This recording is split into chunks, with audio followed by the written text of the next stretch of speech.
I know there's something more important you should be working on instead of watching this video, but that's why you're here, isn't it? And I'm glad for that. I'm glad to be your voice in the procrastination mess.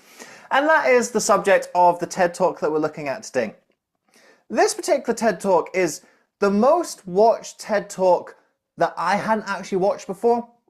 I think I've watched the vast majority of, let's say, the top 50 most viewed TED Talks of all time, but this one was one I hadn't seen before. So it's nice to come into this without any history or knowing what was going to happen, any potentially preconceived notions, and looking at what is now the third most popular TED Talk of all time. Now, perhaps people are watching it just because there's something more important they're supposed to be doing, but also perhaps they're watching it because there's something that connects them about why they're watching it instead of doing something more important. And that's what we're going to look at today. We're going to look at a speech that has a lot of relatability, a lot of humor, speaking on a serious subject in a humorous way, and finding what is that serious message that comes out of it all. Now, before we dive into the analysis, my quick legal disclaimer, first of all, the footage today is provided by TED. I do not claim ownership of the footage. I like to thank TED for allowing me to use this for informational and educational purposes only. Now, without any further procrastination, let's look at Tim Urban's TED Talk, Inside the Mind of a Master Procrastinator. So in college, I was a government major, which means I had to write a lot of papers. Now, This opening takes us right into the action. We very quickly find out in college, when I was a government major, I had to write a lot of papers. What? This is textbook launching into a story opening. Instead of the ceremonies and the fluffy introductions, one of the ways you can start a speech, and it's not the only way to start a speech, but one of the ways you can start a speech in a fast, effective, engaging way is just jump straight into the story. And you can see in those 3 successive clauses, Tim has given us everything that we need to know to keep up with where he is in the story. A really strong start, pulling the audience in straight away. everything gets done and things stay civil. And I would want to do that like that. That would be the plan. I would have it all ready to go, but then actually the paper would come along, and then I would kind of do this. And that would... What we're seeing here is Tim using graphics to reveal the humor. So instead of him saying, so I would want to be a consistent, steady worker, but what would actually happen is I would panic all at the end. He doesn't tell the punchline. He shows the punchline through graphics. And the use of graphics is a particular strength of this speech, and we're going to talk about it a little bit more. But what you're seeing here is the show not tell principle and using it for humorous effect. That sometimes the best laugh comes not when you say the punchline, but when you get the audience to say the punchline in their own heads. And they say, is this Tim Urban? And I say, yeah. And they say, we need to talk about your thesis. And I say, okay. And they say, it's the best one we've ever seen.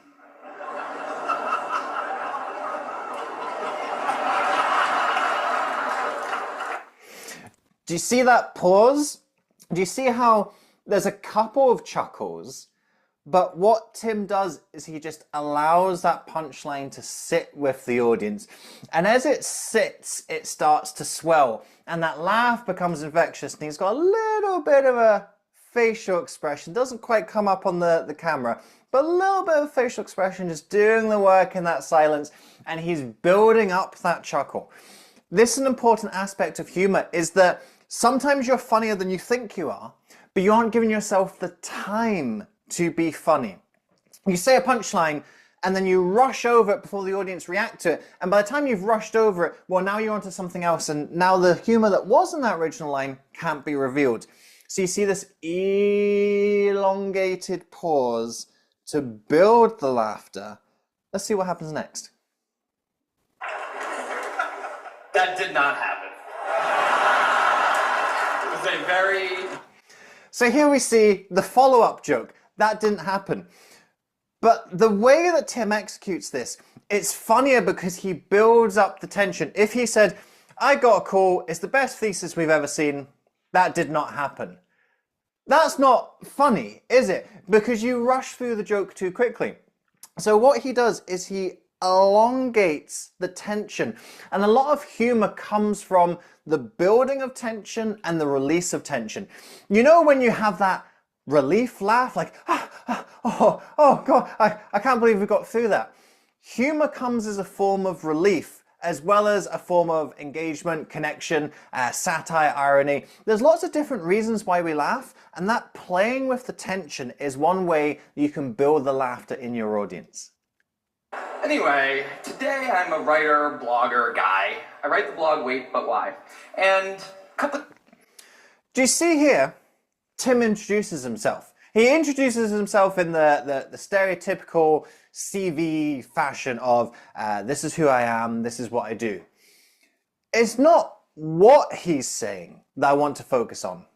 It's when he's saying it. We now are at the 3-minute mark. Tim introduces himself after 3 minutes. He's about a quarter of the way through his TED Talk. It's not that introducing ourselves is a bad thing. In fact, we will need to introduce ourselves in some kind of fashion at some point, not necessarily giving our whole life and work history, but the audience are going to need to get a little bit of a flavor of who we are unless we're a mega celebrity. And if you're a mega celebrity, you're probably not watching little old me just now, are you? So Tim puts his introduction. After he's told this relatable story that's got a laugh, that builds connection and rapport with the audience. Once he's built connection and rapport with the audience, then the audience actually want to know who he is. They want to know who is this guy who's relatable and has made us laugh. Whereas if you come onto stage saying, this is who I am and this is what I do, no one cares. No one cares who you are until they care about what do you have to give them. And Tim has demonstrated in that 3-minute opening what he has to give them. He's going to be giving them a TED Talk that's relatable, entertaining, and is going to teach them something along the way. And now that the audience know that, they are ready and wanting to know who actually is Tim. I want you to take a look carefully to see if you can notice a difference. And I know that if you're not a trained brain expert, it's not that obvious, but just take a look, okay? So here's the brain of a non-procrastinator. This is a nice subverting of expectations. TED, by this point, has built up a reputation for it has a lot of sciencey academic folks come on it. And of course, these talks are really interesting and engaging to watch. We want to find out, okay, well, what does the science tell us rather than what does vibes and people's opinions tell us? But we are getting to this point in TED where people are a little bit used to seeing some of the science and some of the data being put on screen. And Tim plays this. He goes, right, okay, look, I know maybe this isn't going to be accessible and understandable, but, you know, just bear with me for a minute. And then he brings up the drawing that he's done himself on Microsoft Paint. So this is subverting expectations. It's also kind of playing with the in-joke a little bit of people going along to TED, kind of know that that's the shtick that often comes with this. So he's playing with that in-joke dynamic. He's subverting expectations. And also there's a little bit of personality that comes through. All of Tim's slides are done by himself, whether they be the graphs or indeed some of this very basic artwork that comes through, and adds a personality and style to this speech. And this is a really important lesson to learn too, that when we're delivering on stage, we want to be embracing our style. We want to be expressing our personality. Tim doesn't come up here and try to be some cognitive scientist looking at fMRI scans. He goes, no, well, I'm a blogger that people find a little bit amusing. Let's double down and lean into that. So we're seeing a great execution of the humor here, but we're also seeing a deeper fundamental principle behind here of Tim playing to his strengths and expressing his personality and his style on stage. The dark playground is a place that all of you procrastinators out there know very well. Do you see that scanning you gesture? So this is an inclusive gesture. In speaking, we have a balance between I, you, and we. I, you, and me, or me, you, and we. Makes it easier to remember because it rhymes. Me, you, and we.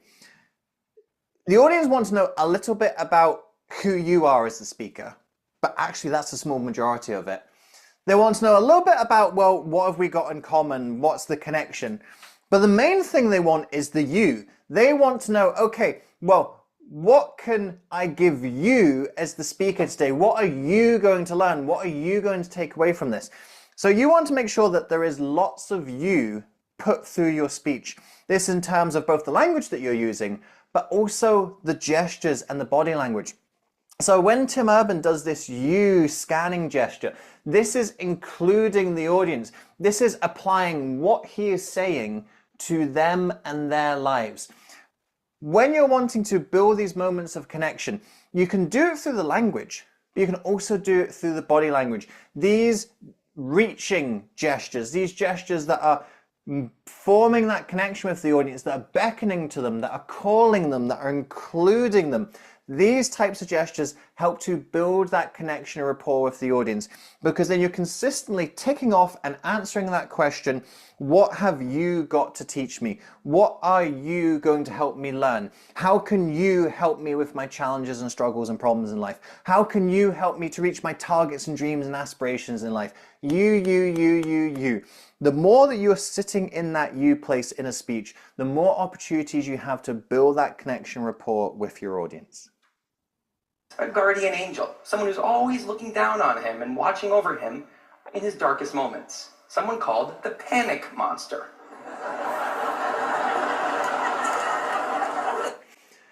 So again, here we see simple graphics for comedic effect. I mean, look at that. It's shit, isn't it? It's a terrible drawing. But that is what adds to the comedy. See, if you're doing this type of presentation, you've either got to come in with amazing design or deliberately poor design. What Tim doesn't do is he doesn't try and straddle the two of going, okay, well, I need to talk about this panic monster and I need to create something that looks like a panic monster. Because unless he's a really good designer or unless he hires a really good designer, it's probably going to look like a naff knockoff. So instead he goes, look, instead of me trying to design something that looks fancy, let me design something that deliberately looks ridiculous and silly. And then that adds in the playful element. That's the humorous element.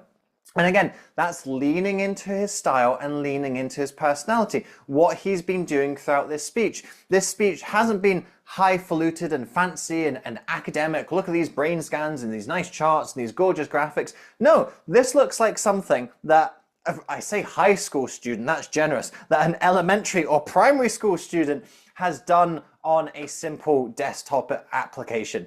But that's the beauty of it. There's beauty in the simplicity. There's humor in the simplicity. There's connection with the audience in that simplicity. He became very relevant in my life pretty recently because people of TED reached out to me about 6 months ago and invited me to do a TED Talk. One great example of making the topic of the speech meta. So instead of having this abstract, well, not as an abstract, but this past story of procrastination when Tim was back in college. Well, maybe things are different now. What Tim does is he go, no, the stuff that I've been struggling with, I'm still struggling with. When it came time to being on this stage, doing this very speech, this was something that fed into it. And that is fantastic relatability. When you show, number one, that you've experienced a challenge, that creates a relatability. But when you show that you are still experiencing the challenge, that creates even more relatability. It takes yourself off a pedestal. You don't look like the all-knowing guru. Well, I used to suffer from procrastination, but now I'm brilliant. You're going, procrastination is a challenge I'm still having to face, so I understand how difficult it is to face. It knocks you down a peg, and sometimes people think that knocking down a peg removes their expertise and credibility. It can, if executed badly. Let's not pretend it's not. But if you do it right, it actually enhances your expertise and credibility. It makes you more attainable. It makes you more realistic. It makes you more relatable. Because the audience go, hey, look, this isn't someone whose heights I can never reach. This is someone who's embarked on a similar journey to me. And if I can take similar steps to what they've taken on their journey, well, there is an aspirational vision for me. There's a target that I can relate to. There's somewhere where I can be too. And that's the value of making the topic a little bit more meta. Instead of this is something I'm talking about that's conceptual and in the past, you're saying this is something that is relevant and present to me now. Now, of course, I said yes. It's always been a dream of mine to have done a TED Talk in the past. So here we see the follow-up joke to that. And what a statement of truth and wisdom there. There's something about all accomplishment here, isn't there? That a lot of us, we aim for these accomplishments. We want to have the TED Talk, we want to have the degree, we want to have the letters after our name, we want to have run the marathon, to have written the book, to started the business, whatever it might be. But what we really want is to be able to say we've done it. I have run the marathon, I have written the book, I have done the TED Talk. So there's a lovely truism in here that Tim Urban is poking fun at himself, that he wants the result without the hard work. But actually when he pokes fun at himself, he is revealing a truth about all of us, because all of us, of course, we want to have the accomplishment. And if we could have the accomplishment without the work, or if we can get through the work so we have the accomplishment, that's where we really want to be, isn't it? So it's a great follow-up joke to that first joke about going meta with procrastinating on the TED Talk, but also there's an essence of truth. Well, not just an essence of truth, there is a truism that's hidden within that humor that squeaks just a little too close to the bone for all of us. And that's why we laugh, because we find it funny, but we also take on the truth of why it's relevant. Why are all these people in such a dark place? Well, turns out that there's two kinds of procrastination. Everything I've talked about today, the examples I've given, they all have deadlines. And when there's deadlines, the effects of procrastination are contained to the short term because the panic monster gets involved. But there's a second kind of procrastination that happens in situations when there is no deadline. So if you want to have a career where you want to be a self-starter, something in the arts, something entrepreneurial, there's no deadlines on those things at first. Great leadership comes from making important distinctions. And that's what Tim Urban does here. He highlights these two different types of procrastination. And actually, the first procrastination that he spends most of this talk talking about is a procrastination that, yes, we can relate to, yes, it's a bit irritating, but isn't necessarily something that completely damages and ruins our life. However, the second type of procrastination is a lot more insidious. It's a lot harder to spot, it's a lot harder to take on, it's a lot harder to challenge. And it's this second type that he then moves into to start rounding off this speech. And whenever you're a leader, you want to point out the nuance in a situation. It's easy to just say, don't worry about procrastination, or you need to stop procrastinating. But actually, if you can add some nuance to that and say, well, a lot of the time, you don't need to worry about procrastination that much, but sometimes procrastination is really damn serious. That's nuance. Leaders lead through nuance. And nuance is such a difficult thing to get nowadays in what can be increasingly black and white messaging. But great leaders are able to paint that distinction. They're able to draw people into the nuance. They're able to help people understand the nuance, because it's in that nuance that those 1% gains come. Those nuances make the difference between people who get stuck and people who progress. And that's what Tim is doing here towards the end, is he's drawing that distinction and he's pulling the focus away from what has been this kind of light-hearted, self-deprecating, humorous account of procrastination into something that's a little bit more serious and challenging. It's time to stop procrastinating on working on your speeches and get down to business. If you are feeling that deadline pressure and you need to start working on that upcoming speech, maybe it's a TED Talk, maybe it's something else, then I have a resource that can help you. Throughout these TED Analyses series, I'm looking at what some of the key principles, skills, and techniques are that make these TED Talks memorable, that make these TED Talks relatable, that accumulate these millions and millions of views. And I've put all of this together for you in a 60-minute TEDx masterclass. So this was a masterclass session that I ran at one of the TEDx events that I coach here in Scotland, and you've got access to the recording for free. The link is in the video description below, so click that, sign up, and you'll have that 60-minute TED Ed masterclass entirely for free. It's yours. Have it. Go. go get it. You need it. That speech is coming up now. Come on, come on, come on, come on. Let's now look at how could Tim have stopped procrastinating on adding some improvements and changes to his speech. And so I did the only thing I could. I wrote 90 pages over 72 hours, pulling not one but 2 all-nighters. Humans are not supposed to pull 2 all-nighters. Sprinted across campus, dove in slow motion, and got it in just at the deadline. I thought that was the end of it. This part of the story, I think we're seeing tell and not show. Earlier in the video, I talked about the power of Tim's show not tell for humor, but this is a time where I think we saw it the wrong way around. I think what could have made this story more immersive, built up the tension a little bit, instead of Tim telling us what happened, he says, I'm writing through 1 all-nighter, still not finished. 2 all-nighters, still not finished. I'm scrambling through the pages, 80, 81, 82, 83. I finally get to 90. I look at the time, oh my gosh, the deadline's approaching. Pick up the paper and I sprint across campus. I can see the door to my tutor. I can see the mailbox I'm supposed to put it in. After 2 days of not sleeping, sweat is pouring off me. My heart is hammering in my chest. I've got to make it. I've got to make it. I don't even get it in. That would be show and not tell.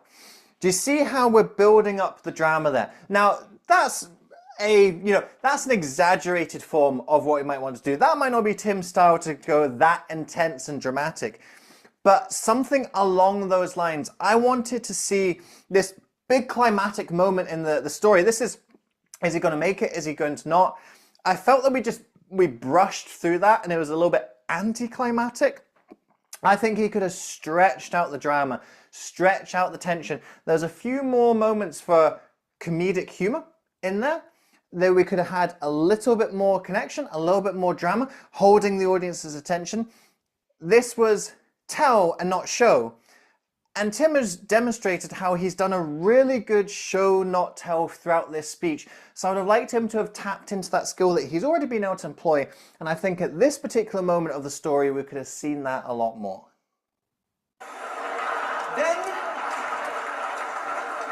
Then we're going to go over to the fridge. We're going to see if there's anything new in there since 10 minutes ago. After that, we're going to go on a YouTube spiral that starts with videos of Richard Feynman talking about magnets and ends much, much later with us watching interviews with Justin Bieber's mom.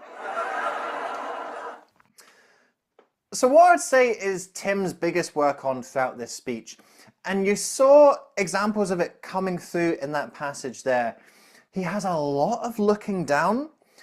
And I noticed on his stage, he has the presenter view. So he has his slides that are on a monitor right down in front of him. And because he's procrastinated on this speech, he's maybe just using that as a little bit of a crutch. So he's looking down as a reference point for his slides, which is okay. It's not that you're not allowed to do that. He's looking down as a reference point. But even when he's in this flow, he quite often looks to the side or looks down, and he's making these points to the audience, but he's not making his point to the audience. He's making his point to the audience. So there's this disconnect with the audience that when he's speaking to them, he's not always looking at them, addressing them, including them. And it's not that you always have to look straight at the audience and you're not allowed to do anything else. But I would say that Tim is erring too far in the other direction, that there are a lot of moments where he's breaking the connection, where he doesn't have this engagement with the audience. And I think that some of those engaging moments could be even stronger for him if he had that more eye contact, if he was looking up a lot more, if some of those gestures and all of his body language was including the audience at once. And this was a pattern I noticed throughout the speech. It wasn't just a little bit of a nervy start, which can happen, but he was doing it consistently. So this is a consistent habit that he has either in this particular speech or I would suspect in more of his speeches. And that's something I'll be looking to work on, is getting him to look up a lot more, to be there with the audience and build even more of that great connection that he's already managed to do in this speech. I call this a life calendar. That's one box for every week of a 90-year life. That's not that many boxes. when I was watching this, I wrote down in my notes, and bearing in mind I haven't seen this speech before, so this is my first impression of, okay, this is interesting. What's he going to do with it? Is he going to fill these boxes? Is he going to show some examples? And in the end, he doesn't. He has this graphic, and he makes this point about, well, we've only got so many weeks. But I think there's a few things we need to work on here. The first thing is that this image does not scream urgency to me. He goes, okay, there's not that many boxes on the screen. Yeah, true, if that's all you have ever.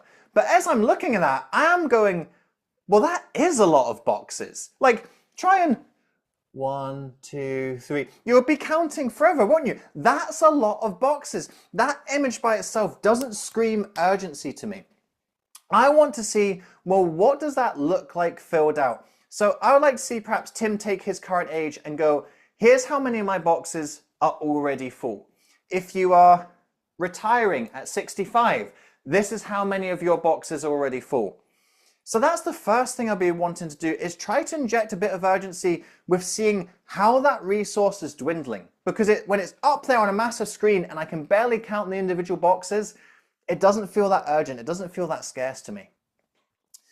Now, the second aspect I'm thinking of here, did you hear what Tim said? This box represents a week in the life of a 90-year-old person. Lots of people don't live until 90. So we're seeing, again, a distorted image of what our finite resource actually is. What if you only live to 50? What if your life gets cut short at 37? How can we inject more urgency in thinking, okay, well, this is a given. This is what we've all got. We all get these weeks leading up to 90. We don't have that. We don't get that. What I want to see is injecting that little bit of urgency and thinking, you don't know how many of these boxes you have left. And let's see instead, show us an example of, you know, something that I would do if I was doing this particular speech? I would put my dad's boxes up on there. So my dad died 3 days after his 76th birthday. So I would have all of the weeks filled out, and I would fill it out to perhaps just before he got his cancer diagnosis. So he got his cancer diagnosis 6 months before he died. 6 months? 8 months? 8 months before he died. 8 months before he died, he gets his cancer diagnosis. I would show that screen and I would show how many boxes he has left. Because 8 months is not many weeks. And at any time, we can get that death sentence. We can get that illness, we can get that disease, but also we don't know when that life expectancy is going to be cut short. We don't know if in 6 weeks' time you're going to walk out on the street and you're going to get run over by a car. You don't know if in 2 months' time you're going to be in a plane and it's going to crash. You don't know how many boxes you've got left. And that urgency and that pressure, I think, needs to be applied more in this situation. It's this really important point that Tim's making here, but I think the point, it lacks that urgency and it lacks that impact. And those are a couple changes that I think would help improve this graphic that he's showing. Don't show us how much we've got, show us the little that we've got left. We need to stay aware of the instant gratification monkey. That's a job for all of us.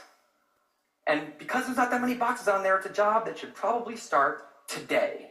Well, maybe not today, but you know, sometime soon. Thank you.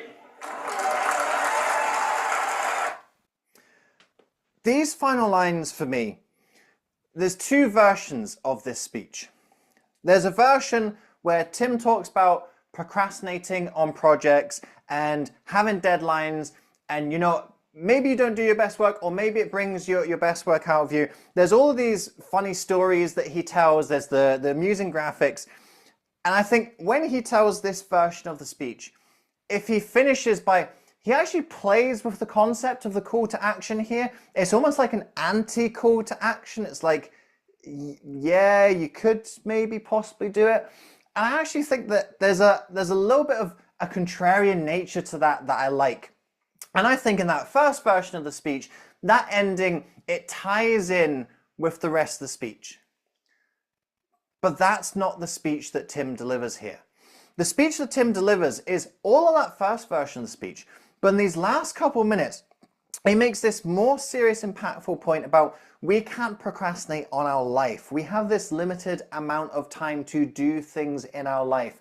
And he's leading into this serious point of we've got to act on this time. But then he does the anti-call to action. Look, this is really serious. We've got a limited amount of time left in our life. You only got so many boxes. Do something about it. Or don't, you know, whatever. And I think that totally undermines this point that he makes in those last couple of minutes, is actually leading into something more serious and more impactful and more important. If he didn't include that in the speech, I think this ending fits in really nicely with what he's been saying in the rest of the speech.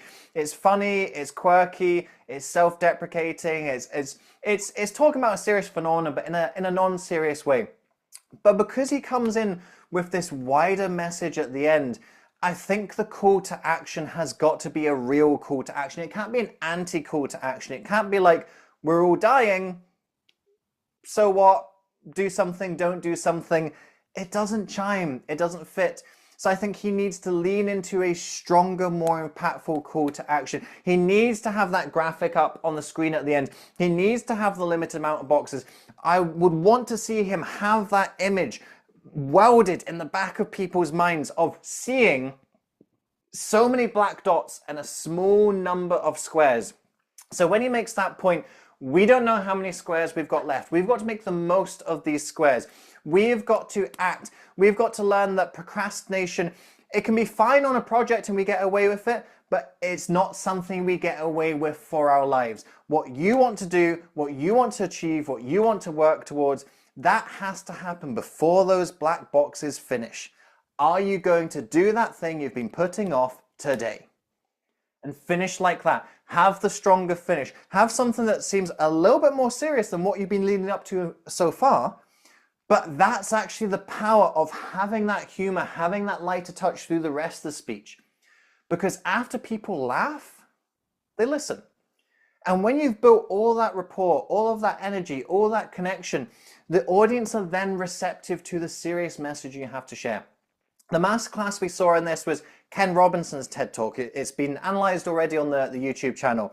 You'll see that he spends most of his speech, he's almost like an after dinner speaker, just humorous anecdotes and one-liners and little quips here and there. But right at the end, he gets serious. He makes his key point and he makes it strong and he makes it definite. And he uses all the humor up until that point to make the audience receptive for that serious message he's got to share. Tim Urban's done exactly the same thing with his speech. He's made the audience receptive, but the thing that they're receiving is then, well, kind of sort of do it if you want. They could be so much more receptive to a much more important and deep message there. And I think at the end, it just dribbles out and it diminishes that serious point that Tim has led into at the ends there. Now, what we've seen here is still a great speech. So even though I'm saying that that is a big critique that I have of this speech, what we've seen is some real strengths from Tim in terms of having his particular style and personality. He leads into the story straight away. He doesn't fluff around with the introductions. He allows the audience to build a connection with him first before he then introduces himself, before he launches into the topic of talking about procrastination. He does it in this playful, quirky way with the silly imagery. And he has this key message that comes in the end. And though I've said that key message could be executed better, I know that's a key message that still will have landed with a lot of people regardless. That's why this speech has been watched so many times. A speech just about silly procrastination, it wouldn't have got as many views as this one. But because it does have that serious message coming in at the end, something that's more impactful and deep thinking about the way we're living our lives, even if it could be sharpened and improved, that is still something that is sticking with people. And there'll be lots of people who have watched this speech and realized, I've got to do something about X, that I need to start working on that now. And I'm sure you have a project, you have a speech that you should be working on right now. So stop wasting your time watching this video. Get on that project, get on that speech, go and smash it and make the most of your black squares.